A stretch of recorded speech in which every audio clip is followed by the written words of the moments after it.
નમસ્કાર વિદ્યાર્થી મિત્રો, ઓશિયન કોચિંગ ક્લાસીસની યુટ્યુબ ચેનલ પર આપ સર્વે વિદ્યાર્થી મિત્રોનું સ્વાગત છે. આપ સર્વે વિદ્યાર્થી મિત્રો જાણો છો કે 11માની દ્વિતીય સામયિક પરીક્ષા સ્ટાર્ટ થઈ ચૂકી છે અને વિષયવાઇઝ આપણે પેપર મૂકતા જઈએ છીએ, સોલ્યુશન કરતા જઈએ છીએ. વિદ્યાર્થી મિત્રો, આ આઈએમપી બેચની અંદર ટોટલ તમને 2 પેપર આપવામાં આવશે. ના 2 પેપરની અંદર આપણે સિલેબસને ધ્યાનમાં રાખીને જ, આપણે ગુણભારને ધ્યાનમાં રાખીને જ તૈયાર કર્યા છે.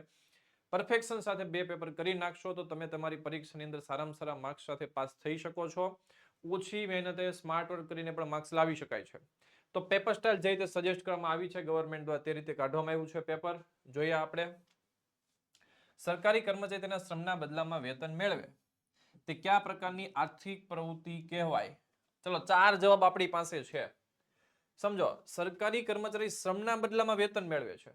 કામના બદલામાં ચૂકવવામાં આવતું વેતન શું છે? ધંધો, વ્યવસાય, રોજગાર કે વાણિજ્ય? તો સાચો જવાબ આવશે રોજગાર. ઓકે વિદ્યાર્થી મિત્રો. Next question. વિદ્યાર્થી મિત્રો, આપ સર્વે જાણો છો ધોરણ 12માં પણ આઈએમપી બેચની શરૂઆત, મતલબ કે પ્રશ્નો તમને મળવા માંડ્યા છે. એમાં તો લાઈવ લેક્ચર થવાના છે. સન્ડે બીએ ની અંદર લાઈવ આવવાનું છે બપોર પછી. તો દરેક વિદ્યાર્થી મિત્રો 5 વાગ્યા પછી લાઈવમાં જોડાઈ શકે છે. તમારા મિત્રોને પણ તમે કહી શકો છો ધોરણ 12 ની અંદર જો લાવવા છે 90+, તો તે દિવસે તમારે તમારી કલાક ફાળવવી પડશે. ખૂબ સારું પરિણામ આવશે. કયા સવાલ પૂછાઈ શકે, કયા સવાલ કેમ તૈયાર કરવા, ક્યાં ચાવીનો ઉપયોગ કરવા, બધી જ બાબતની ચર્ચા કરી છે. બીજો સવાલ. મની ઓર્ડરથી કઈ સેવા ટપાલી દ્વારા નાણાં ઘરે પહોંચાડવામાં આવતી નથી? સવાલ સમજો, છે નથી. સવાલ શું કીધું છે? નથી. તો 4 MCQ છે આપણી પાસે. સાચો જવાબ છે ઇન્સ્ટન્ટ મની ઓર્ડર. પછી ઓવરડ્રાફ્ટની સગવડ નિશ્ચિત સમય માટે કરવામાં આવે ત્યારે કયા નામે ઓળખવામાં આવે છે? નિશ્ચિત સમય કીધો છે મની ઓર્ડરમાં, તો એને શું કહેવાય છે વિદ્યાર્થી મિત્રો? Cache credit. હવે ઘણા વિદ્યાર્થી મિત્રો બહુ કન્ફ્યુઝન છે. આ 2 માર્ક્સની અંદર પૂછાય છે કેશ ક્રેડિટ એટલે શું. આમાં છોકરા બહુ કન્ફ્યુઝ થાય કે સાહેબ કેશ ક્રેડિટ વાળો ટોપિક અમને સમજાતો જ નથી. કેશ ક્રેડિટ એને કહેવાય વિદ્યાર્થી મિત્રો, જ્યારે ધંધાકીય એકમના માલિકો નાણાંની જરૂરિયાત ઊભી થાય છે ત્યારે માલ સ્ટોક, તમારી પાસે ગોડાઉનમાં માલ પડ્યો છે, આ માલ સ્ટોક તમારે જમા કરાવવાનો છે ને એના બદલામાં બેંક જે નાણાં આપે છે વ્યાજે, એને કહેવાય છે કેશ ક્રેડિટ. ખબર પડી ગઈ તમને?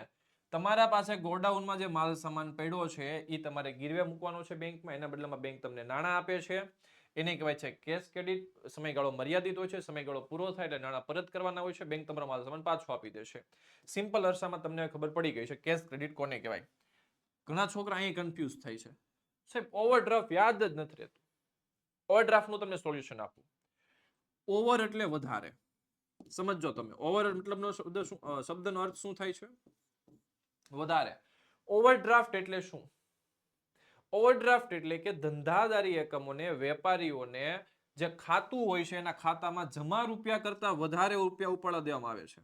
સમજો તમે ધંધો કરો છો, તમારું વેપારી ખાતું છે અને તમારા ખાતામાં જમા છે ₹1,00,000, તમારે જરૂર છે 1,20,000, 1,50,000ની. સમથિંગ મેં આંકડો કીધો છે 1,20,000, 1,50,000, 1,60,000ની જરૂર છે. ખાતામાં પડ્યા છે ₹1,00,000, તો પણ તમને બેંક વધારે ખાતામાં જમા છે એના કરતા પણ ઉપાડવા દેશે. એને કહેવાય ઓવર, એટલે કે છે એના કરતા પણ વધારે રૂપિયા તમને ઉપાડવા દેશે. સમય મર્યાદા નિશ્ચિત હોય છે અને નાણાં તમારે જમા કરાવવાના હોય છે. સમય મર્યાદા પૂર્ણ થતા વ્યાજ ચૂકવવું પડે છે. બંને ટોપિક 2 માર્ક્સમાં આવી શકે. ઓવરડ્રાફ્ટ અને કેશ ક્રેડિટ મુજબ બોલ્યો છું ને, યાદ રાખી લેજો, રિવાઇન્ડ કરીને જોઈ લેજો. ત્યાર પછી વીજાણુ યંત્રો અને માધ્યમોની મદદથી થતા વાણિજ્યના વિવિધ વિનિમય અને વિતરણનું શું કહેવાય? તો એનો જવાબ આવશે વિદ્યાર્થી મિત્રો, એને શું કહેવાશે? E commerce. વીજાણુ યંત્ર મતલબ કોમ્પ્યુટર છે, ઇન્ટરનેટ છે, XYZ મોબાઈલ છે, એની મદદથી જે ધંધો થાય એને કહેવાય ઈ કોમર્સ. ભાગીદારી પેઢીમાં હાલમાં વધુમાં વધુ કેટલા ભાગીદારો હોય છે? 50. ભાગીદારી પેઢીમાં વધુમાં વધુ 50 અને ઓછામાં ઓછા શબ્દ આવે તો ઓછામાં ઓછા આવે તો જવાબ આવશે 2. ઓછામાં ઓછા 2, વધુમાં વધુ 50. કંપની તેના સભ્યોની જવાબદારીનો પ્રકાર કયા દસ્તાવેજમાં જણાવે? સમજો, સભ્યો કેટલા લોકો એમાં છે, તો એનો આન્સર આવશે વિદ્યાર્થી મિત્રો આવેદનપત્ર. નીચેનામાંથી કયા સ્વરૂપના કર્મચારીઓને સરકારી કર્મચારીઓને નિયમ લાગુ પડે છે? મીન્સ તે ગવર્નમેન્ટ એમ્પ્લોય છે તો એનો સાચો જવાબ આવશે ખાતાકીય સંચાલન. બધા જેમાં ગવર્મેન્ટ એમ્પ્લોય છે, જો જાહેર નિગમ, સરકારી કંપની, એમાં ફિક્સ નથી હોતું, ટેન્ડરના બેઝ ઉપર હોય છે, એટલે ગવર્મેન્ટ જોબ હોય ન હોય ફિક્સ ન હોય, પણ ખાતાકીય સંચાલનમાં ફિક્સ હોય છે. નીચેનામાંથી કયું સ્વરૂપ જાહેર ક્ષેત્રનું નથી? આ નથી આવે ને છોકરા છે દાબી દે છે. સવાલ શું છે? નથી વ્યક્તિગત માલિકી, પર્સનલ બિઝનેસ કહેવાય ને, એ સરકારીમાં કે ગવર્મેન્ટમાં નહીં આવે, જાહેર ક્ષેત્રમાં. ટૂંકા ગાળા માટે કાર્યશીલ મૂડી મેળવવાનું યોગ્ય પ્રાપ્તિ સ્થાન કયું છે? શોર્ટ ટર્મ સમજો, પ્રેફરન્સ લોંગ ટર્મ માટે મળી જાય, બોન્ડ તો બહુ લાંબા સમય માટે, નાણાકીય સંસ્થાઓ કે વેપારી શાખ. સાચો જવાબ છે વેપારી શાખ, શોર્ટ ટર્મ માટે મળી જાય. ચાલો MCQ, સરકાર લાંબા ગાળાની યોજનાઓ હાથ ધરવા માટે કેવી રીતે નાણાં મેળવે છે? સરકાર લાંબા ગાળાના 5 વર્ષ 10 વર્ષ માટે નહીં, 20 વર્ષ 50 વર્ષ 99 વર્ષ માટે. તો સિમ્પલ આપણને ખબર છે, બોન્ડ છે ને 99 વર્ષ માટે ઇસ્યુ થઈ શકે. કેટલા વર્ષ માટે? USA, યુરોપની અંદર વિદ્યાર્થી મિત્રો 99 100 વર્ષના બોન્ડ ઇસ્યુ થઈ ગયા છે. પણ મજાની વાત એ છે, અહીંયા બોન્ડ માર્કેટ છે, એટલે બોન્ડ પણ વેચી શકે. મેં આજે ખરીદ્યા છે, હું આજે બોન્ડ ઉપર વ્યાજ ચૂકવાય, હું વ્યાજ ખાઉં, પછી મને એમ થાય મારા પૈસા જોતા છે, હું બોન્ડ બીજાને વેચી નાખું, વ્યાજ એને મળવા માટે, એટલે મતલબ પૈસા ફરે બજારમાં. એને એટલે બોન્ડમાં લાંબા ગાળાના નાણાં મેળવી શકાય છે. એક માર્ક્સની અંદર વિદ્યાર્થી મિત્રો, કોમ્પ્યુટર નેટવર્ક એટલે શું? આન્સર જોઈએ. બે કે તેથી વધારે કમ્પ્યુટર વચ્ચેના આંતરિક જોડાણ ધરાવતા તંત્રને કોમ્પ્યુટર નેટવર્ક કહેવામાં આવે છે, એટલે કે ઇન્ટરનેટ.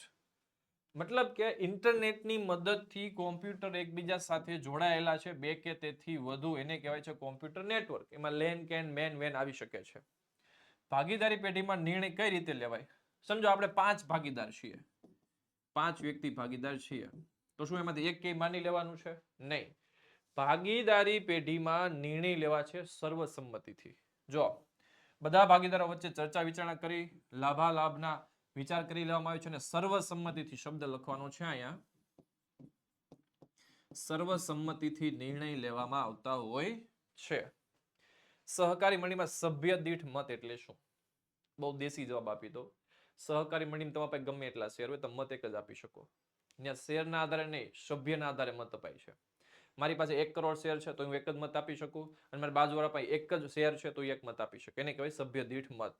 સહકારી મંડળીમાં સભ્ય મત એટલે કે સહકારી મંડળીમાં સભ્ય ગમે તેટલા શેર ધારણ કર્યા હોય, તો પણ એક જ મત આપી શકે છે.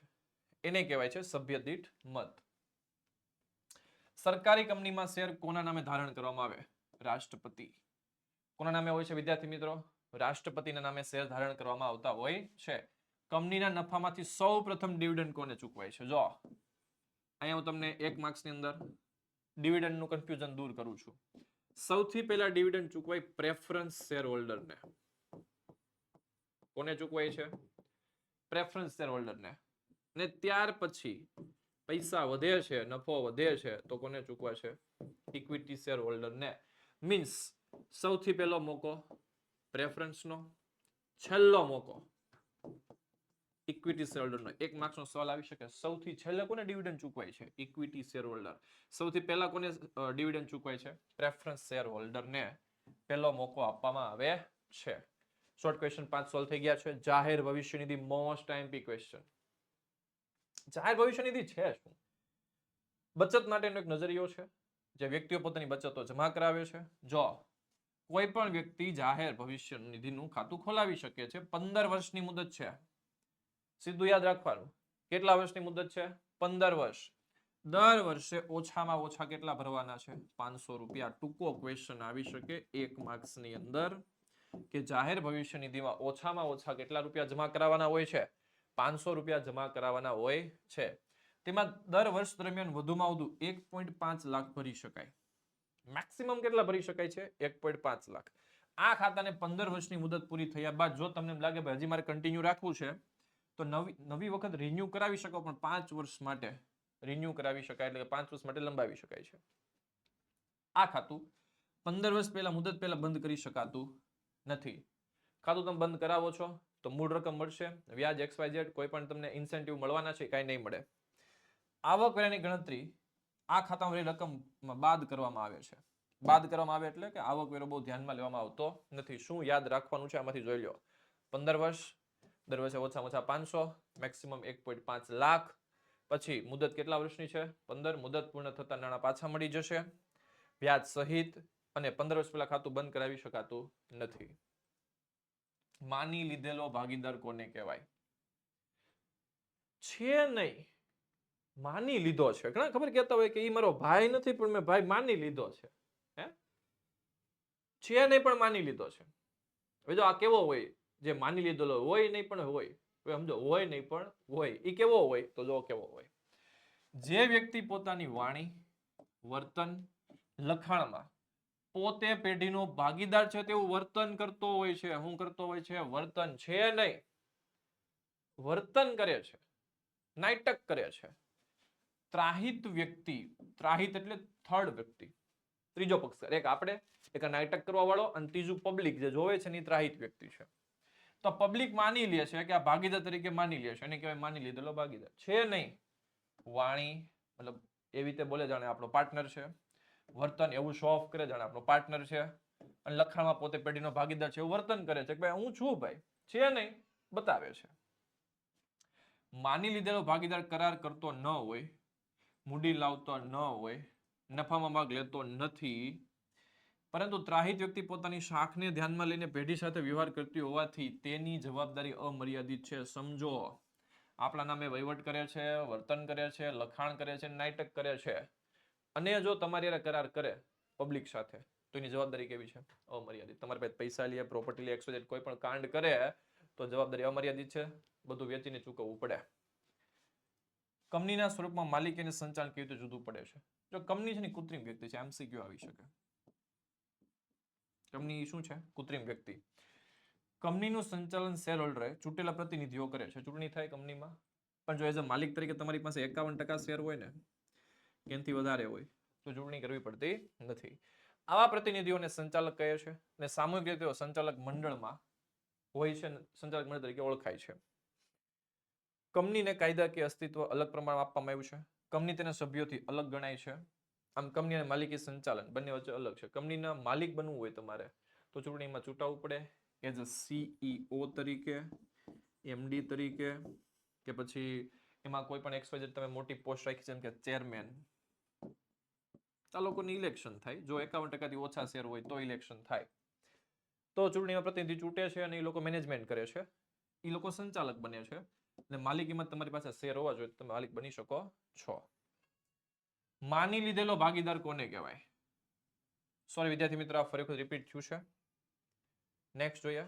સહકારી મંડળીમાં અસહકારનું નિર્માણ કેવા સંજોગોમાં થઈ શકે? હવે માથાકૂટ જો સહકારી મંડળીમાં લોકોનો સહકાર લઈને તો ધંધા ચાલુ કરી દીધા, સમાજનું કલ્યાણ કરવાનું ચાલુ કરી દીધું, પણ અસહકારનું નિર્માણ કેવી રીતે થાય? તો જો, જ્યારે સહકારી મંડળીના સભ્યોમાં વફાદારીનો અભાવ હોય. શેનો અભાવ છે? વફાદારી. ભાઈ આ તો સમાજની પ્રોપર્ટી છે, વાપરો ફાવે, મન ફાવે એમ નાણાં બગાડો, ઘર ભરો, આવું બધું બને છે. એના કારણે વફાદારીનો શું હોય છે? અભાવ. તેમજ સભ્યોમાં અંદરો અંદર કુસંપ, વિખવાદ હોય છે, સંઘર્ષ, જૂથબંધી. જો સહકારી મંડળીમાં આ સૌથી મોટી માથાકૂટ છે, જૂથબંધી, ગ્રુપ થઈ જાય. એક તો સહકારી મંડળીમાં ચૂંટણી થાય, ચૂંટણી થાય એટલે આમાં ઉભા રહ્યા હોય, અમુક લોકો જીતીને જાય, અમુક લોકો હારી જાય, હારેલા લોકો પોતાનું ગ્રુપ બનાવે, જીતેલા લોકો પોતાનું ગ્રુપ બનાવી, સહકારી મંડળી હાલવા જ નથી, આ હોવાનો હોબાળો જ હોય. એટલે જૂથબંધી થાય, જેથી પણ અસહકારનું નિર્માણ થાય છે. સ્વાર્થ વૃત્તિ જોવા મળે, ત્યારે સહકારી મંડળીમાં અસહકારનું નિર્માણ થાય છે. એના કારણે સહકારી મંડળી કોઈ લાભ મળતા નથી. અમુકના એ વાત એવી થાય, મહેનત કરે બીજા અને લઈ જાય ત્રીજા. પેલાને ખબર જ નથી હું થયું. એટલે આવું સહકારી મંડળીમાં જોવા મળતું હોય છે. પોલિટિક્સનો પણ બહુ મોટો પાછળની સાઈડ બેકગ્રાઉન્ડમાં હોય છે પોલિટિક્સ પણ. એટલે સહકારી મંડળી એક જમાનો હતો જ્યારે તટસ્થતાથી કામ કરતી હતી, પણ અત્યારના સમયમાં કેવું અઘરું છે, કારણ કે પોલિટિક્સ બંને બાજુ હોય છે, એટલે અઘરું કામ છે આમાં. ખાનગી સાહસોનું અર્થતંત્રમાં મહત્વ જણાવો. ખાનગી સાહસો છે એ સૌથી જૂનું સ્વરૂપ છે. 1 માર્ક્સમાં પૂછાઈ શકે. સૌથી જૂનું સ્વરૂપ ધંધાનું કયું છે? તો જવાબ આવશે ખાનગી સાહસ. હા, ટપો મારવો પડશે. ખાનગી સાહસ દ્વારા અર્થતંત્રની પ્રવૃત્તિની શરૂઆત થઈ હતી. અગાઉના સમયમાં ખાનગી સાહસો દ્વારા ધંધાકીય પ્રવૃત્તિનું સંચાલન થતું હતું. ખાનગી સાહસ હાલમાં પણ દેશના અર્થતંત્રમાં મહત્વનું સ્થાન ધરાવે છે. કારણ કે ખાનગી ધંધા વગર, પ્રાઇવેટ સેક્ટર વગર ભારતની કે કોઈ પણ દેશની ઇકોનોમી મેનેજ ન થાય અને વિકાસ પણ નથી થતો. પછી દેશની આર્થિક પ્રગતિ ખાનગી સાહસોને આભારી છે. રાષ્ટ્રીય આવકમાં પણ મહત્વનો હિસ્સો આપે છે, ટેક્સ આપે છે ભરી ભરી, અને સદીઓથી ચાલતી આવતી આ શું છે? પ્રવૃત્તિ છે. જાહેર ક્ષેત્ર વધુ સારી રીતે સામાજિક ન્યાય આપી શકે છે. વિધાન સમજાવો કેવી રીતે. આ ક્વેશ્ચન એક બનાવેલો છે કે જાહેર ક્ષેત્ર વધુ સારી રીતે ન્યાય આપી શકે છે. જાહેર ક્ષેત્ર એટલે ગવર્મેન્ટ સેક્ટર. ગવર્મેન્ટ સેક્ટર કઈ રીતે ફાયદો આપી શકે? જો સરકારી કંપની છે તે નફો નથી જોતો, તો સમાજને સારી રીતે ન્યાય આપી શકે છે. સરકારી કંપની સમાજને રોજગારી આપે છે. એટલે જાહેર ક્ષેત્ર સરકારનું. સરકાર નફો નથી કરતી એટલા માટે સારી ગુણવત્તાવાળી વસ્તુ વેચે છે અને સસ્તામાં વેચે છે, એટલે એ પણ એક સારો એવો ન્યાય આપી શકે છે.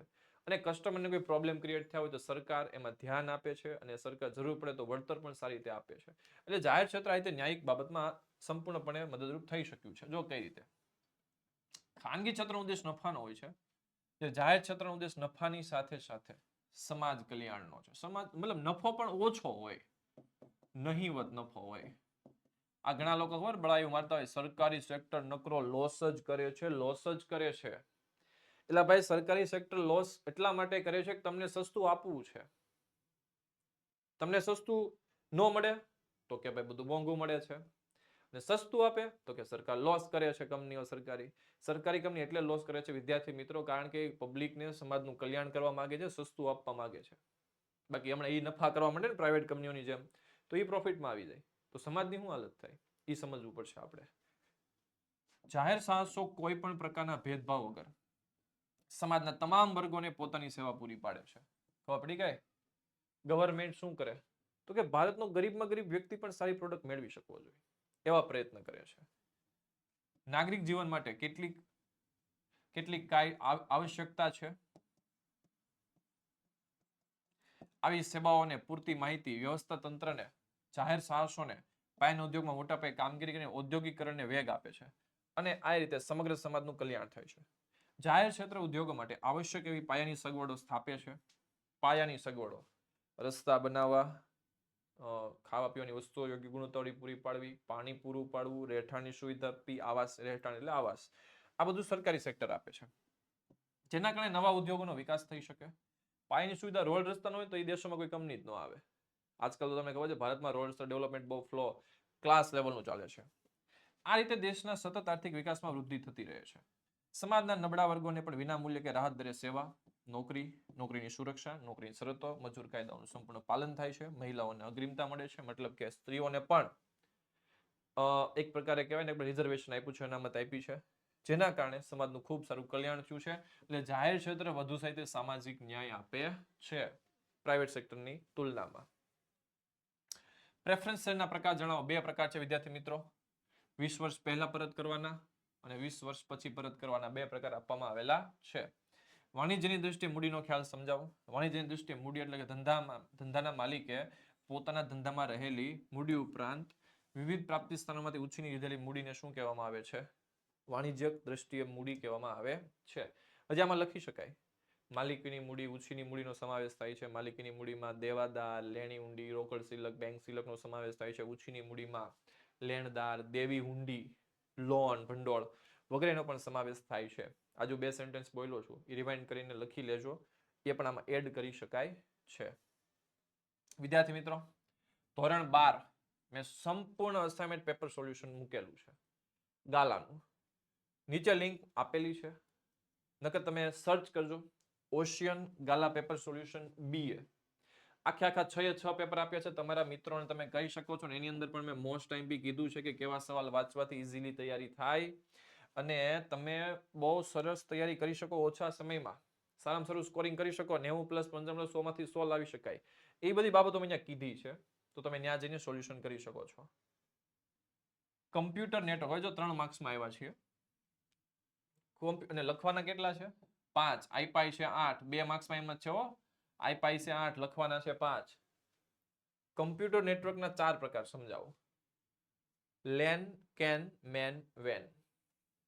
લેનમાં L for local area network, C for campus area network, M for metropolitan area network, metro એટલે કે શહેરી વિસ્તાર, અને વેન એટલે વાઇડ એરિયા નેટવર્ક. આને લોકો વર્લ્ડ એરિયા નેટવર્ક તરીકે પણ ઓળખે છે. વાઇડ એરિયા નેટવર્કને વર્લ્ડ એરિયા નેટવર્ક તરીકે પણ લોકો ઓળખે છે. તો જો લોકલ એરિયા નેટવર્કમાં શું હોય, તો કે આ પ્રકારના કોમ્પ્યુટર નેટવર્કમાં કોઈ એક નક્કી કરેલ જગ્યા પર કોમ્પ્યુટરો પરસ્પર વાયરથી જોડાયેલા હોય છે. મીન્સ તમે એક રૂમમાં બેઠા છો, એ રૂમમાં કોમ્પ્યુટર એકબીજા સાથે જોડાયેલા છે, એને કહેવાય લેન, લોકલ એરિયા નેટવર્ક. પછી આવે કેન, કેમ્પસ એરિયા નેટવર્ક. આ પ્રકારના કોમ્પ્યુટર નેટવર્કમાં કોઈ એક કેમ્પસ પરના કોમ્પ્યુટર પરસ્પર જોડાયેલા. કેમ્પસ એટલે એક બિલ્ડિંગ, એક બિલ્ડિંગના બધા કોમ્પ્યુટર એકબીજા સાથે જોડાયેલા છે, એને કહેવાય કેન, કેમ્પસ એરિયા નેટવર્ક. પહેલા એક રૂમમાં હતા, પછી એક બિલ્ડિંગમાં જોઈન કર્યું. હવે મેટ્રો, મેટ્રો એટલે એક શહેર. આપણે કે મેટ્રો સિટી બને છે, સુરત ને અમદાવાદ ને આ તે બધા મેટ્રો સિટી બને છે. મેટ્રો એટલે શહેરી વિસ્તાર. આ પ્રકારના કોમ્પ્યુટર નેટવર્કમાં કોઈ એક શહેરના કોમ્પ્યુટર એકબીજા સાથે જોડાયેલા હોય છે. આખું શહેર જોડાઈ ગયું. વેન એટલે વર્લ્ડ વાઇડ, આખી દુનિયાના કોમ્પ્યુટર એકબીજા સાથે, ભૌગોલિક સીમાઓ ન નડે, અને કોઈ દેશની બોર્ડરો ન નડે, આરપાર જાય. જેમ કે આપણે ગોજરામ છોકરો હતો મેસેજ આરપાર, MWAN, વેન ની અંદર આરપાર મેસેજ જાય છે. વેન વાળો મુદ્દો છે ને એ અલગથી 2 અથવા 3 માર્ક્સમાં પૂછાઈ શકે. આની ડિટેલ્સ આપી એટલા માટે જ મેં.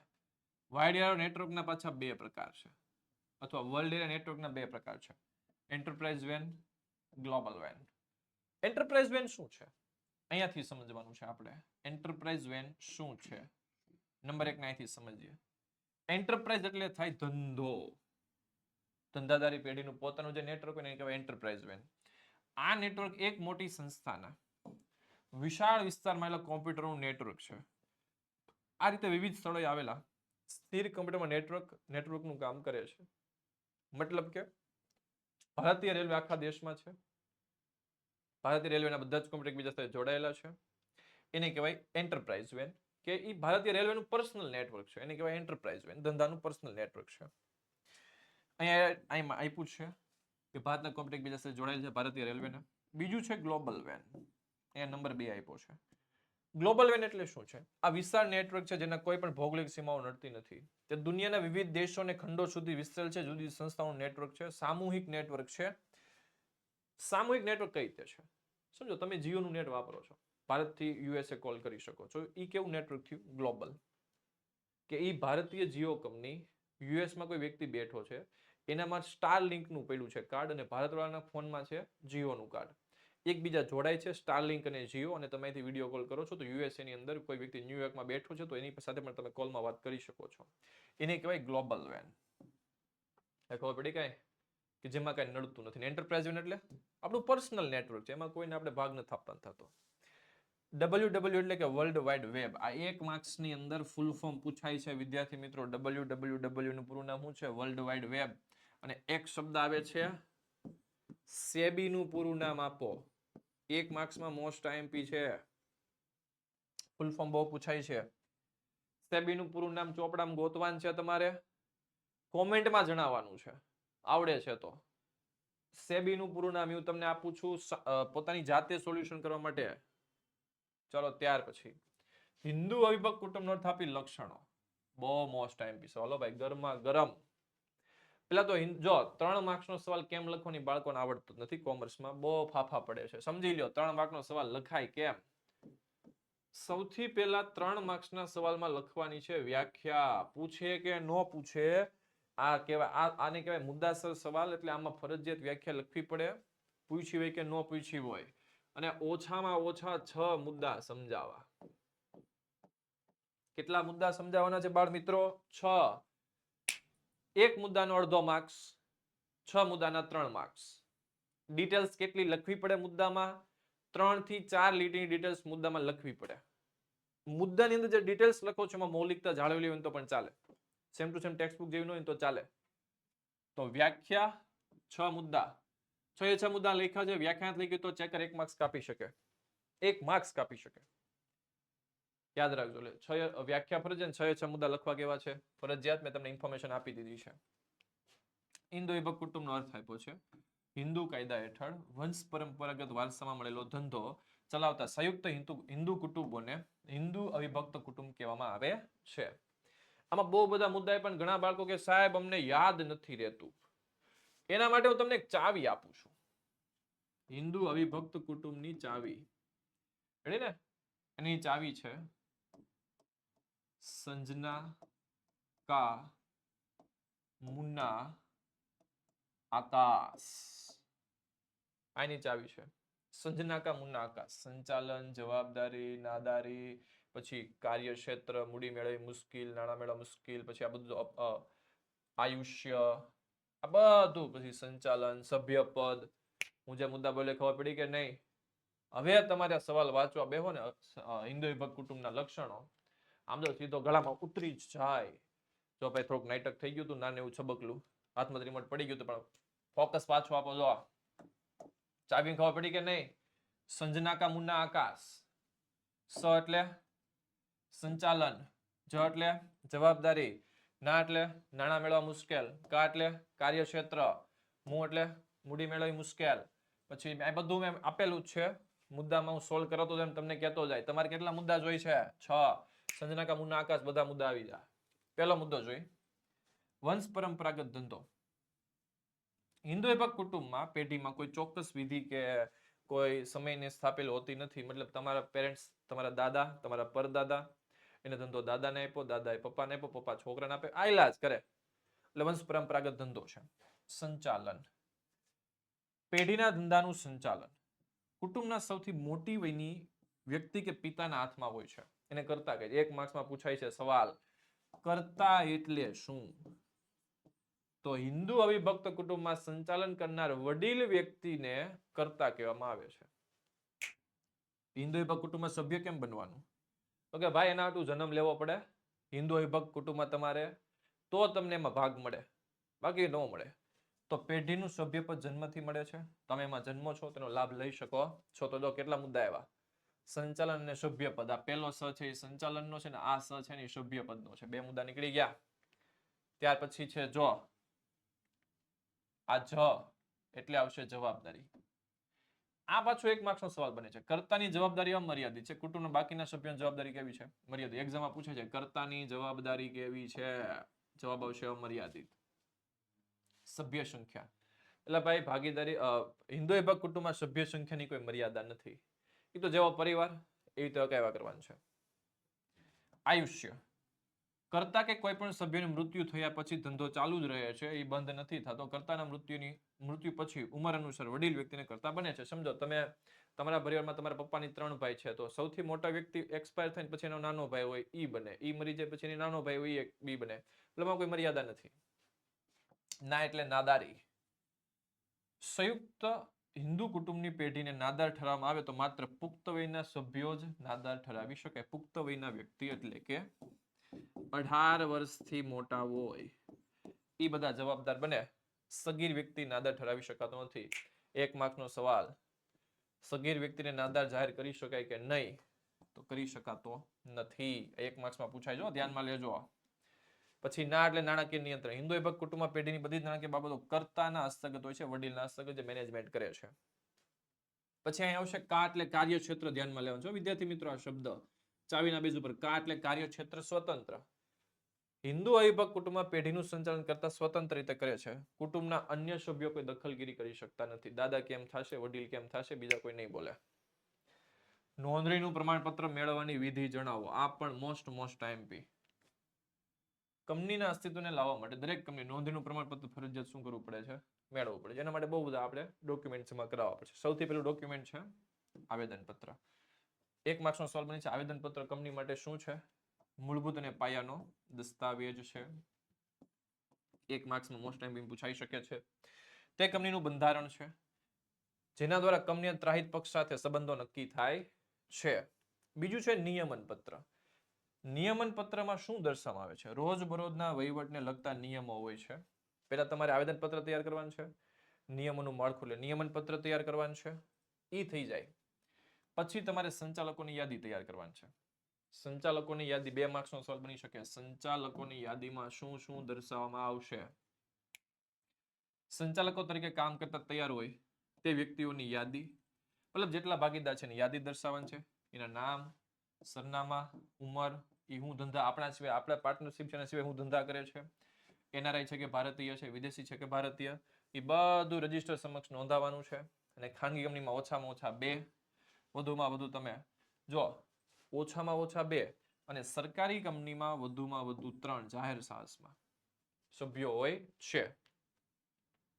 એક પ્રાવધાન પણ આપ્યું છે, ઓછામાં ઓછી કેટલી મહિલા હોય છે? 1 મહિલા. આ ટૂંકા ક્વેશ્ચન મળે છે કે ખાનગીમાં ઓછામાં ઓછા 2, ગવર્મેન્ટ સેક્ટરમાં 3 અને ગવર્મેન્ટ હોય તો લેડીઝ હોવી જોઈએ.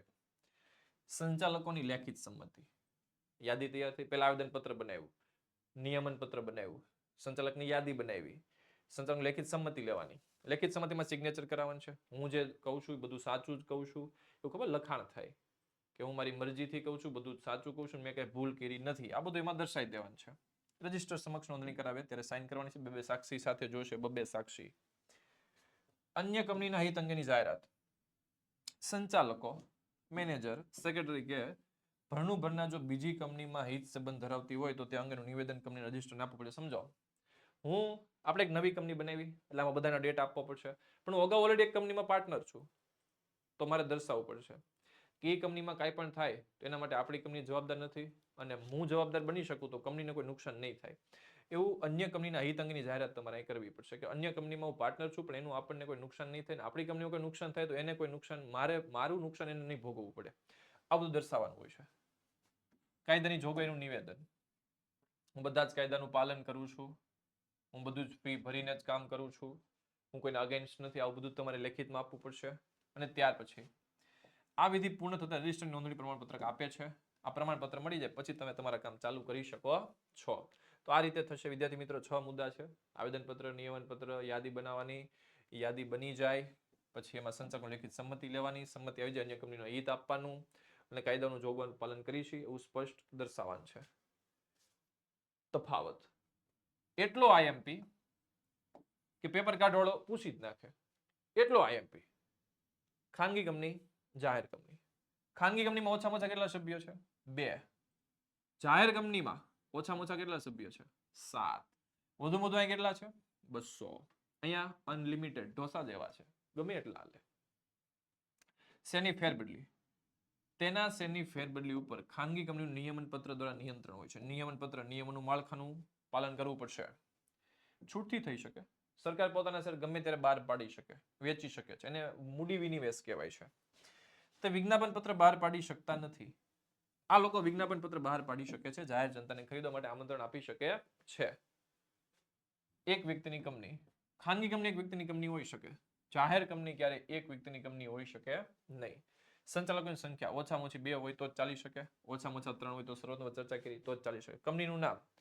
પ્રાઇવેટ કંપનીની પાછળ મર્યાદિત જવાબદારી વાળી ખાનગી કંપની હોય તો તેની પાછળ પ્રાઇવેટ લિમિટેડ શબ્દ લખાય છે અને ગવર્મેન્ટની કંપની પાછળ લિમિટેડ શબ્દ લખાય છે. એક માર્ક્સમાં પૂછાઈ શકે. ખાનગી કંપનીની પાછળ કયું નામ લાગશે? Private limited. સરકારી કંપનીની પાછળ નામ કયું લાગશે? લિમિટેડ. સરકારી કંપની જાહેર ક્ષેત્ર પણ તરીકે પણ આ લોકો વર્ણવી શકે છે. એક મેં વિધાન મૂક્યું છે. જાહેર ખાનગી ભાગીદારી એ સમયની માંગના કારણે ઊભી થયેલી એક વ્યવસ્થા છે. જાહેર અને ખાનગી ભાગીદારી એટલે શું? સરકાર અને પ્રાઇવેટ કંપની સાથે મળીને ધંધો કરે છે એને કહેવાય જાહેર ખાનગી ભાગીદારી. એમાં શું હોય વિદ્યાર્થી મિત્રો? તો જો ચર્ચા કરીએ કે ભારત સરકારે 1991માં ઉદારીકરણ, ખાનગીકરણ, વૈશ્વિકીકરણની નીતિ સ્વીકારી. આથી અનેક પ્રકારની પેદાશો અને સેવાઓ કે જે આંતરરાષ્ટ્રીય બજારમાં મળી શકતી હતી તે હવે ભારતીય બજારમાં મળવી કેવી બની ગઈ છે? સરળ બની ગઈ છે. ભારત સરકાર સાથે ઘણી બધી કંપનીઓ આજની તારીખે કોલોબરેટ થઈને કામ કરે છે. જેમ કે હાઈવે બનાવે છે L&T company, IRB company, PSP project, પણ એ જગ્યા કોની હોય છે? સરકારની. સાથે મળીને કામ કરે છે. સ્ટેચ્યુ ઓફ યુનિટી બનાવી L&T કંપનીએ, પ્રાઇવેટ કંપનીનો ઓર્ડર આપ્યો, મટીરિયલ બધું સરકારે આપ્યું. ભારત હમણાં સંસદ ભવન બન્યું, એ બનાવ્યું છે ટાટા કંપની, ટાટા ઇન્ફ્રાસ્ટ્રક્ચર વાળા, ટાટા કંપનીએ. જગ્યા સરકારની, મટીરિયલ બધું સરકારનું, બનાવી કોણ દે? Private company. આ બધા એક જુગલબંધી કહી શકાય. જોકે આ માટે જરૂરી માળખું તૈયાર કરવા માટે વિપુલ પ્રમાણમાં મૂડી રોકાણ જરૂરી હોય છે. દાખલા તરીકે હાઈવે સેવા માટે એરપોર્ટના વિસ્તૃતીકરણ અને અન્ય સેવાઓ ખૂબ જ જરૂરી છે. નવી અને આધુનિક કાર માટે સારા રસ્તા હોવા જરૂરી છે. આ પ્રકારના માળખાના વિકાસ માટે ટૂંકા ગાળામાં મોટા પ્રમાણમાં રોકાણ કરવું સરકાર માટે શક્ય નહોતું. સરકાર માટે શક્ય નથી, પ્રાઇવેટ કંપની માટે હાવ શક્ય નથી. તો બે સાથે મળે છે ને ધંધો કરે છે. ખાનગી ક્ષેત્ર રોકાણ કરી શકે તેમ હતું, પરંતુ આવું માળખું કાયમી ધોરણે ખાનગી ક્ષેત્રને આપવાથી ઇજારાશાહીનો દૂષણનો ભય હતો. એટલે સરકારે શું કર્યું? હસ્તગતથી કામ લીધું અને સરળતાથી કામ થઈ ગયું. આ સંજોગોમાં એક નવી વ્યવસ્થા સ્વીકારવામાં આવી. આ મુજબ સરકાર આવા માળખા માટે જમીન આપે છે. જો મેં કીધું ને, મટીરિયલ ને જમીન સરકારની. વિકાસ કરવા માટે પૂરતું મૂડીરોકાણ ખાનગી ક્ષેત્ર દ્વારા થાય છે. બનાવી ખાનગી ક્ષેત્ર ત્યાં. તેના બદલામાં સરકાર ખાનગી ક્ષેત્રને અમુક ચોક્કસ વર્ષના સમયગાળા માટે માળખાનો લાભ લેવામાં આવે. સમજો, અમદાવાદ વડોદરા એક્સપ્રેસ વે બન્યો, બનાવ્યો L&T કંપની. એની ઉપર તમે જાશો તો તમારી પાસે ટોલ ટેક્સ લેશે. ક્વોલિટી બહુ સારી છે, રસ્તા બહુ સારા છે, ફોર વ્હીલર સરળતાથી ચલાવી શકાય છે. પણ ઇમ્પોર્ટન્ટ એમાં શું છે? માળખું. તો એ લોકો તમારી પાસે જોજો ટોલ ટેક્સ પર ટોલ લેશે, પણ લાઈફ ટાઈમ ટોલ ન લે. કરાર થયેલા હોય, 10 વર્ષ માટે ટોલ ટેક્સ લઈ શકે, 20 વર્ષ માટે, 30 વર્ષ માટે, અને 30 વર્ષ માટે રસ્તાની મેનેજ કરવાની જવાબદારી કંપનીની હોય છે. પછી રસ્તો છોડી દેવાનો સરકારના નામે, અને ત્યાંથી ટોલ ટેક્સ નીકળી જાય. આવો ચોક્કસ સમયગાળો પૂરો થયા બાદ ખાનગી ક્ષેત્રે આવા માળખાની જાળવણીનું કાર્ય સંભાળવું પડે છે. ત્યારબાદ આવું માળખું ખાનગી ક્ષેત્રે સરકારને સુપરત કરી દે છે. ત્યારબાદ માળખાની જાળવણીનું કાર્ય સરકાર કરશે. દાખલા તરીકે Ahmedabad Vadodara express way. Ready? ચાલો. સંયુક્ત સાહસ પૂછ્યા છે લક્ષણો, વિસ્તારપૂર્વક જણાવો. સંયુક્ત સાહસ એટલે શું? જ્યારે ધંધાકીય એકમ પોતાના પરસ્પરના હિતોના રક્ષણ માટે જોડાય તો તેને સંયુક્ત સાહસ કહે છે. મતલબ બે કંપનીઓ ભેગી થઈ, ઇંગ્લિશમાં ને મર્જર થયું કહેવાય. જેમ કે તમારે આમાં લખું છું વોડાફોન આઈડિયા, બે ભેગા થયા ને. પછી ટાટા સ્ટારબક્સ, એ બંને ભેગા થયા છે. આઇનોક્સ પીવીઆર, એ બંને ભેગા થયા છે. મારુતિ સુઝુકી, બંને સાથે મળીને કામ કરે છે. આ બધા છે સંયુક્ત સાહસ. પહેલો મુદ્દો, બંને પક્ષકારો માટે લાભદાયક. કઈ રીતે? બંને પક્ષકારો એકબીજાના માટે લાભદાયક હોય છે. તેમાં તેમની વિશિષ્ટતાને કારણે પરસ્પર પુરવાર અને કામ કરવામાં સરળતા મળે છે. સમજો, વોડાફોન આઈડિયા ભેગા થયા, બેને બેનિફિટ મળ્યો, બેના કસ્ટમર એક થઈ ગયા, બેન કોમ્પિટિશન પતી ગયું. ભારતમાં સૌથી હું લોકોને સારામાં સારું કોલેબોરેશન હોય તો એ પીવીઆર અને આઇનોક્સ નું છે. યાદ રાખજો, ભારતના મોટામાં મોટા મલ્ટી સિનેમા બે, આઇનોક્સ પીવીઆર. પેલા બે શું કરતા? આઇનોક્સ વાળો આ પીવીઆર વાળો છે ને 180 રૂપિયા ભાવ રાખે તો આઇનોક્સ વાળો 160 રાખે. કોમ્પિટિશન થઈ. ક્યારેક આ 160 રાખે તો 140 રાખે. કોમ્પિટિશન. એટલે સમજુ લોકો આ બે છે. તો પીવીઆર આઇનોક્સ શું કર્યું? ભેગા થઈ ગયા. અને ટિકિટનો ભાવ કને 220. કોમ્પિટિશન ખતમ. આને કહેવાય મર્જર બિઝનેસ, સંયુક્ત સાહસ. વધુ સાધન સંપત્તિની ક્ષમતા મળે છે, સીધી વસ્તુ છે. બેની ફેક્ટરીઓ, બેનું ઇન્ફ્રાસ્ટ્રક્ચર, બેના મેમ્બર્સ, બેની એજન્સીઓ, બેના ટ્રેડર્સો, બધું સાથે મળી જાય. કામ કરવામાં બહુ ઈઝી થઈ જાય. નવી ટેકનોલોજી સમજો, મારુતિ સુઝુકી. સુઝુકી કંપની છે ને એ જાપાનની છે. અને મારુતિ એટલે કે હનુમાનજી, એટલે મારુતિ કંપની ક્યાંની છે? ઇન્ડિયાની છે. સુઝુકી કંપની પાસે ટેકનોલોજી છે, મારુતિ કંપની પાસે ભારતની અંદર બહુ સારું એવું એમ કહેવાય ને કે જમાવેલો બિઝનેસ છે. જિલ્લે તાલુકે લોકોના પોતાના વેર હાઉસ છે, અથવા કેવું હોય તો કહી શકાય પોતાના સર્વિસ સ્ટેશન છે. તો મારુતિ કંપની પાસે ભારતની અંદર સ્ટ્રક્ચર છે, સુઝુકી કંપની પાસે ટેકનોલોજી છે, બે સાથે મળીને કામ કરે છે અને ખૂબ સારો પ્રોફિટ કમાય છે. નવા બજારનો વિકાસ. ભારતની કંપની વિદેશમાં જાય, વિદેશની કંપની ભારતમાં આવે, સાથે મળીને કામ કરે, બજારને કંઈક નવું આપી શકે, પોતાની સારી છાપ ઊભી કરી શકે. નવા બજારનો શું થાય છે? વિકાસ. ટૂંકનો લખો, આંતર કંપનીની થાપણો. આ ખાસ પૂછાય છે, ખાસ ધ્યાનમાં લેવા જેવું. જ્યારે એક કંપની બીજી કંપનીને મૂડીની જરૂરિયાત હોય ત્યારે થાપણ સ્વરૂપે જે રકમ પૂરી પાડે છે તેને કહેવાય છે આંતર કંપનીની થાપણ. સમજો, ઉદાહરણ તરીકે મારે કહેવત કહી શકાય કે રિલાયન્સ પાસે ખૂબ સારું ફંડિંગ છે અને રિલાયન્સ કોઈ પણ એક કંપનીને પોતે લોન આપે છે. રિલાયન્સે પોતાની જે નાની કંપની છે જીઓ, આ કંપનીને કરોડો રૂપિયાની લોન આપી. તો યાદ રાખજો, એકને ખરખી કંપની હોય ને તો એકબીજાને લોન આપે. તમને થાય સાહેબ હવે રિલાયન્સ જીઓ શું કામ લોન આપે? લોન આપશે તો જીઓ માંથી દેવું થશે અને ઉપરથી લોન આપે લોન, તો લોન ઉપર શું ચૂકવે વિદ્યાર્થી મિત્રો? વ્યાજ. વ્યાજ ચૂકવાય. આ વ્યાજ જીઓ પોતાના હિસાબોમાં લખશે ખર્ચા તરીકે. કંપની બે એક જ છે. નફામાંથી ખર્ચો બાદ થશે તો નફો ઓછો થશે તો ટેક્સ ઓછો ભરવો પડશે. છે બેનો નફો ભેગો જ છે. આ તો શું કરે? લોન આપે. લોન તરીકે વ્યાજ થાય. વ્યાજ એટલે શું થાય? તો કે નફામાંથી બાદ થાય. તો એનો ને એનો નફો, એનું ને એનું વ્યાજ, એને ને એને એકબીજાને ચૂકવે, નફામાં ખર્ચો ઓછો થઈ જાય. આ સ્માર્ટનેસ છે, ટેક્સ બચાવવાની રીત. આવા વ્યવહારો માટે મોટા ભાગે શાસક કંપની કોણ છે અહીંયા? રિલાયન્સ. ગૌણ કંપની વચ્ચે થતા એક જ જૂથ દ્વારા સંચાલિત જુદી જુદી કંપનીઓને આપવામાં આવતો વ્યવહાર છે. એ શાસક કંપની રિલાયન્સ છે અને એની ગૌણ કંપની જીઓ છે. કરાર દ્વારા આવા વ્યવહારોને મુદત અને વ્યાજનો દર નક્કી થાય છે. થાપણો અન્ય પ્રાપ્તિ સ્થળોની તુલનામાં સરળતાથી મળી રહે છે. જીઓને કોઈ બેંક પાસે લાળા પાળા નહીં જવા પડે, સીધા એને પેરેન્ટ્સ કંપની એટલે કે એના માલિકોને કહેશે કે અમને ભાઈ આપો. નફાનું પુનઃરોકાણ બધી જ કંપનીઓ માટે શક્ય નથી. બહુ માથાકૂટ છે ભાઈ. નાની કંપનીઓ હાવ ન કરી શકે. જો વિધાનમાં હું કીધું છે, અનામત અને ભંડોળ સ્વરૂપે રખાયેલો ન વપરાયેલો નફો ફરીથી ધંધામાં ઉપયોગમાં લેવા માટે નફાનું પુનઃરોકાણ કરવું પડે. મતલબ પુનઃરોકાણ કોને કહેવાય? તમે પ્રોફિટ કર્યો, એની બચત કરો અને ભવિષ્યમાં જરૂર પડે ત્યારે પાછું યુઝ કરો, એને કહેવાય નફાનું પુનઃરોકાણ. આવા નફાનું પુનઃરોકાણ જેમની કમાણી એક ધારી અને સારી હોય, જૂની અને સદ્ધર કંપનીઓ જ કરી શકે છે. નવી કંપની નફાનું પુનઃરોકાણ કેમ કરશે? પછી નવો ધંધો ચાલુ કર્યો, ફંડિંગ છે નહીં, પ્રોફિટ થતો નથી, કસ્ટમર બેઝ બન્યા છે, એ શું કરશે? કારણ કે આવી કંપનીઓ જ વધુ પ્રમાણમાં નફો કરી અનામત ભંડોળ ઊભું કરી શકે છે. ચાલુ પણ માંદી કંપનીઓ સતત ખોટ કરતી હોય, તેમના માટે અનામત ભંડોળ ઊભું કરવું શક્ય નથી. નવી કંપનીઓ ઓછું ડિવિડન્ડ આપી અનામત ભંડોળ વધારવાના પ્રયત્નો અને પ્રતિષ્ઠાના પ્રયત્નો કરે, પણ આવું બધું કરવાથી પ્રતિષ્ઠા શું થાય છે? એની ઘટે છે. નવી કંપનીઓને બહુ સર્વાઈવ કરવું, મહેનત કરવી પડે. એના કારણે આ નફાનું પુનઃરોકાણ બધા જ માટે શક્ય નથી. જે જૂની કંપનીઓ છે, મૂળ જમાઈને બેઠી છે, એ કરી શકે છે.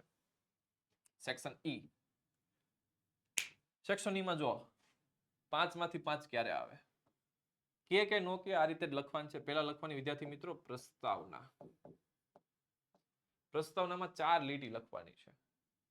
પ્રસ્તાવના લખો પછી હેડિંગ મારવાનું વ્યાખ્યા. પરફેક્ટ વ્યાખ્યા લખાઈ જાય વિદ્યાર્થી મિત્રો. પછી સમજાવવાના છે 8 મુદ્દા.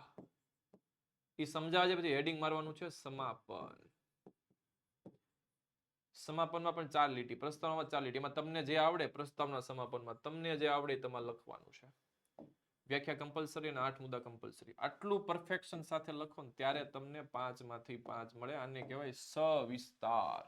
શું કહેવાય છે વિદ્યાર્થી મિત્રો? સવિસ્તાર. 5 માંથી 5 મળે. કંપનીની વ્યાખ્યા આપી ફાયદા જણાવો. કંપની એટલે શું? પહેલા આપણે સમજવું પડશે. ચીફ જસ્ટિસ માર્શલના મતે કંપની અમૂર્ત, અદ્રશ્ય અને કૃત્રિમ વ્યક્તિ છે કે જે કાયદાઓની દ્રષ્ટિએ અસ્તિત્વ ધરાવે છે. તેનું મુખ્ય વિશિષ્ટતા તેનું કાયમી અસ્તિત્વ અને કાયદેસરનું વ્યક્તિત્વ છે. પછી બીજી વ્યાખ્યા આપણા ભારતીય કાયદા મુજબ કંપની એટલે કે કંપની ધારા હેઠળ અથવા તો અગાઉના કોઈ કાયદા હેઠળ સ્થપાયેલી કંપની. અગાઉનો કાયદો એટલે 1956, અત્યારનો કાયદો એટલે 2013. એક માર્કના સવાલ બની શકે. એના હેઠળ સ્થપાયેલી કંપનીને કહેવાય છે કંપની. કંપની માટે જોઈએ વિશાળ મૂડીભંડોળ. રિલાયન્સ, ટાટા, બિરલા, અદાણી, આ બધી કંપની શું ધરાવે છે? વિશાળ મૂડીભંડોળ. તો મૂડીના નાના નાના રકમના શેરોમાં વિભાજિત થયેલી હોય છે. તો શેર હોલ્ડરો જવાબદારી કેવી હોય છે? મર્યાદિત. સમજો હું રિલાયન્સના શેર ખરીદું, રિલાયન્સ કંપની ઉઠી જાય, રિલાયન્સ માટે બહુ દેવું થઈ જાય, તો હું કઈ રિલાયન્સના જે દેવું છે એવું છે એ બેંકો મારી ઘરે આવશે? નહીં આવે. કેમ? એ તો માલિકોને પકડશે. એટલે શેર હોલ્ડરોની જવાબદારી મર્યાદિત છે. 1 માર્ક્સમાં પૂછાઈ શકે. શેરની સરળ ફેરબદલી. કંપનીમાં શેરની લે વેચ સરળતાથી થઈ શકે છે. એના માટે ભારત સરકારે ભારતમાં BSE, NSE નામના 2 શેર બજાર સ્થાપ્યા છે, જે 9/15 થી 3/30 સુધી લે વેચ માટે ખુલ્લા હોય છે, જ્યાં તમે શેર ખરીદી શકો છો કે વેચી શકો છો. સભ્યોની મર્યાદિત જવાબદારી.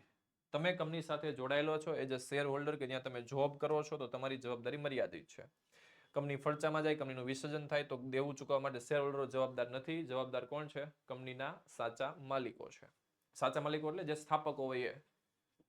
અલગ વ્યક્તિત્વ અને લાંબુ આયુષ્ય. સમજો કંપનીએ કાયદા દ્વારા તેના સભ્યોથી જુદું કાયદેસરનું કૃત્રિમ વ્યક્તિત્વ છે. તેથી કંપની લાંબુ આયુષ્ય ધરાવે છે.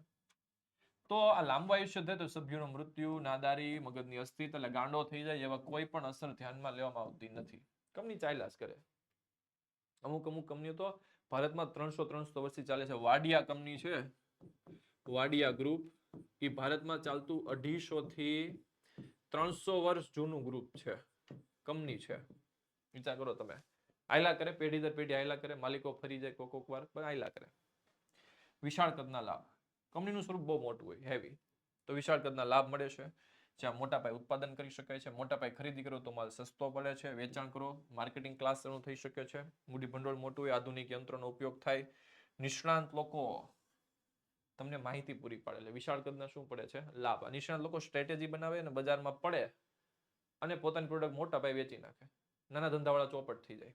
એટલે આવા બધા લાભ મળે છે. કાર્યક્ષમ સંચાલન, નાના ધંધામાં એક માણસ બધું કરતો હોય, મોટા ધંધામાં તમે જો સીઈઓ હોય તો ખાલી સંચાલન કરે, સીએફઓ હોય ને તો એ બધું ફાઇનાન્સ સંભાળે, સીટીઓ હોય તો બધું ટેકનિકલ કામ સંભાળે.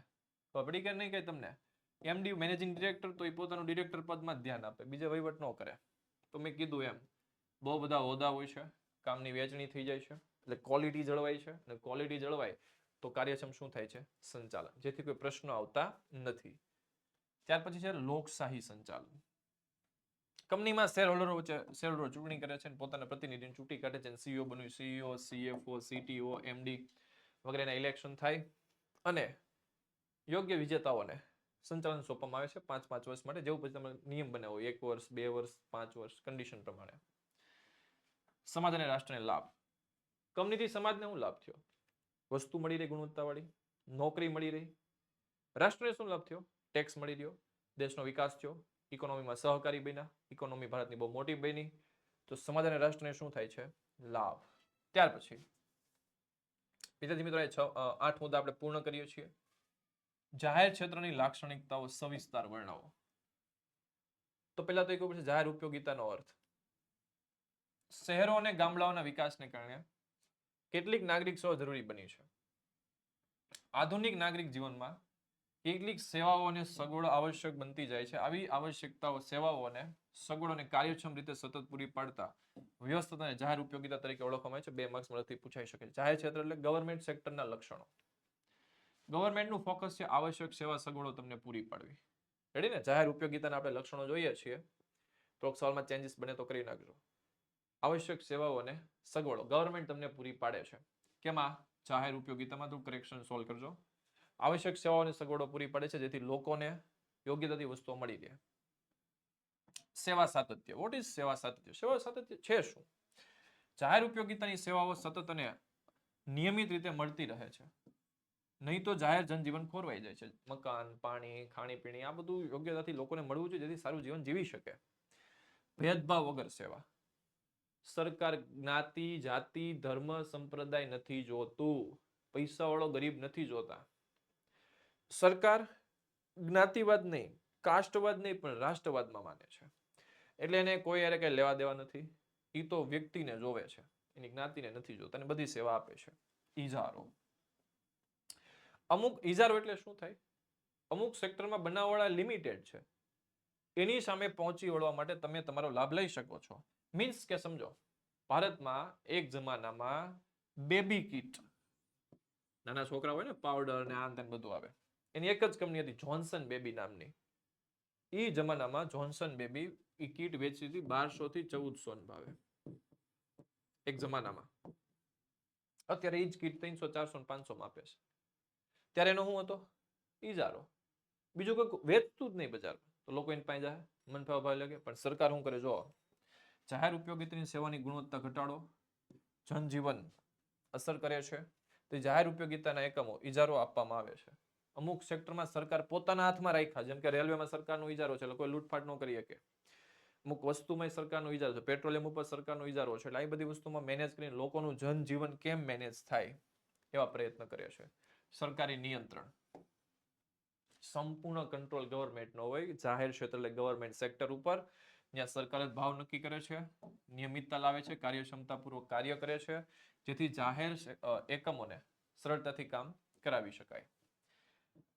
નજીકમાં સેવાઓ.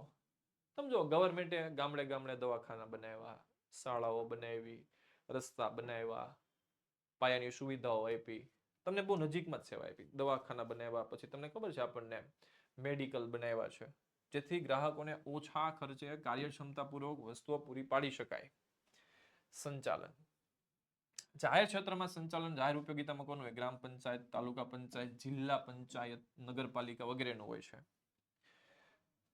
ત્યાર પછી છેલ્લો ગરમા ગરમ, આના ચાન્સ વધારે જો, ઇક્વિટી શેર, પ્રેફરન્સ શેર. આગળનો આપણે જોયું ને જાહેર ઉપયોગિતા, એની પછી આ છે equity share, preference share. Maximum chance છે વિદ્યાર્થી મિત્રો, વાંચી નાખજો. તમારા પરીક્ષાની અંદર હું તમને જે 3 સવાલ કહું છું એમાંથી 2 સવાલ તો આવશે ને આવશે જ. પહેલો, ઇક્વિટી શેરના લક્ષણો. બીજો, પ્રેફરન્સ શેરના લક્ષણો. અને ત્રીજો ટોપિક આપું છું ડિબેન્ચર. ડિબેન્ચરના લક્ષણો. પરફેક્ટ કરી નાખજો, આવશે ને આવશે. 3 માંથી 1 કે 2 સવાલ તો મૂકવા જ પડે. આ પ્રકારના શેર બહાર પાડવા દરેક કંપનીએ ફરજિયાત છે. તમારે શેર બજારમાં જવું છે, લિસ્ટિંગ કરાવવું છે, NSE BSE માં લેવેચ કરાવી છે, તો ઇક્વિટી શેર બહાર પાડવા ફરજિયાત છે. પ્રેફરન્સ શેર બહાર પાડવા ફરજિયાત નથી. એક્ઝામમાં 1 માર્ક્સનો સવાલ આવી શકે. 12મા ધોરણમાં પૂછાય છે, કંપનીએ કયા શેર બહાર પાડવા ફરજિયાત છે? Equity share.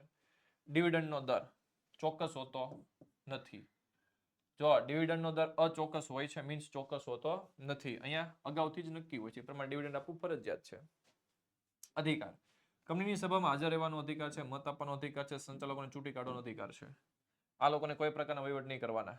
કોને? પ્રેફરન્સને. શેરહોલ્ડરને તેના હિતોના સ્પર્શતી બાબતો સિવાય અન્ય કોઈ બાબતમાં અધિકાર નથી. મતાધિકાર તો છે જ નહીં. આ મત આપી શકે, હાજર રહી શકે, ચૂંટણીમાં વહીવટ કરી શકે, આ કોઈ ન કરી શકે. જોખમ આમાં ખૂબ વધારે છે. ઇક્વિટી શેરમાં જોખમ વધારે છે, પ્રેફરન્સ શેરમાં ઓછું જોખમ હોય છે, બહુ ઇસ્યુ હોતા નથી. રોકાણ કરો, વધુ આવક મેળવવા માટે માંગતા સાહસિક રોકાણ કરો. સટ્ટાળાઓ, સટ્ટો ચકાચક સટ્ટો રમે કે નહીં બધા, એમાં ઇન્વેસ્ટમેન્ટ કરતા હોય છે ઇક્વિટી શેરમાં. ચોક્કસ નિયમિત આવક ભાઈ, દર વર્ષે 5% 10% રૂપિયા જોતા છે. રિસ્ક લેવું નથી. કંપની ઉઠી જાય પહેલા રૂપિયા આપણે પાછા લઈ લેવા છે, તો તમારે એમાં ઇન્વેસ્ટમેન્ટ કરવાનું છે પ્રેફરન્સ શેરમાં. આમાં રોકાણ કરો, ઇક્વિટી મૂકમ ખબર પૈસો રોકે વિદ્યાર્થી મિત્રો. અહીંયા 1 રૂપિયાનો શેર 1 લાખનો થઈ શકે છે. હું તમને કરંટ ઉદાહરણ આપું. એક એલસીડ ઇન્વેસ્ટમેન્ટ કરીને કંપની છે, એલસીડ ઇન્વેસ્ટમેન્ટ. એનો શેર 1 વર્ષમાં 3 રૂપિયામાંથી 3,25,000 નો થયો. 1 લાખ ગણું રિટર્ન. પ્રેફરન્સમાં ભાવ બહુ વધે નહીં, બહુ ઘટે નહીં. અહીંયા ભાવ ફાટી જાય. 3 રૂપિયાના લોકો કેટલા કર્યા? 3,25,000. પછી બજાર ભાવ. શેરના બજાર ભાવ કંપનીની આર્થિક કામગીરીની સદ્ધરતાના આધારે નક્કી થાય છે. જ્યારે અહીંયા ચોક્કસ દરે વ્યાજ દર વધે કે ઘટે ને એના આધારે નક્કી થતા હોય છે. મોટા ભાગે ભાવ કેવા રહે છે? સ્થિર. મૂડીમાં વૃદ્ધિ. આ પ્રકારના શેરમાં હકના શેર, બોનસ શેર, શેર બજારમાં ભાવ વધારો ઘટાડો વગેરેના કારણે મૂડીમાં વૃદ્ધિ થાય છે. બોનસ શેર એટલે શેરના બદલામાં શેર આપે, પણ ભાવ ન વધે, યાદ રાખજો, ભાવ ભાંગી જાય.